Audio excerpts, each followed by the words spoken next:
False ending. Sadly, albeit predictably, things failed to improve for the old master apologist despite the ludicrous lengths that he had gone to. He was fitted up for the Bastardizer's murder in a Guantanamo Bay-style kangaroo court. He was lucky to end up in a loony bin instead of a gulag. Like many prisoners of conscience, the old bastard refused to wear the prison uniform, so they stripped him naked and denied him toilet facilities like they always do. He ended up having to smear his shit all over the walls so the guards wouldn't push his face into it. As I mentioned, his turds were very robust, so he could use them like magic markers, and in these unhygienic conditions, he didn't last very long.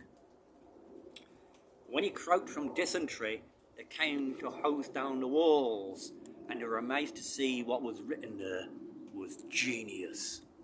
They photographed it meticulously to preserve the masterpieces. The greatest conservationists in the world, or in the immediate vicinity anyway, worked to develop a special varnish to preserve the precious frescoes for all eternity. He became a local hero, and his dank and lonely cell was soon a fecal attraction for cockroach pilgrims.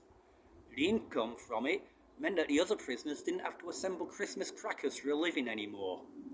Other prisons started to install copies of the frescoes, sometimes improvising on his themes, and other experimental novelists soon adopted his techniques. In the world outside, so-called free people started ripping off the idea. Like that craze for hanging your trousers around your arse with it hanging out, like they used to do in prison, if you remember that.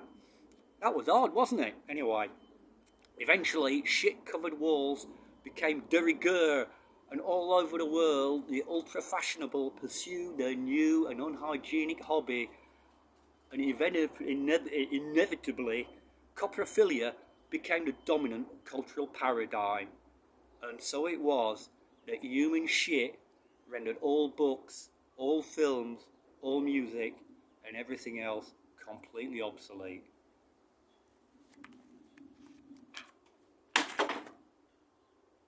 Keep on chugling, everybody. Rock and roll.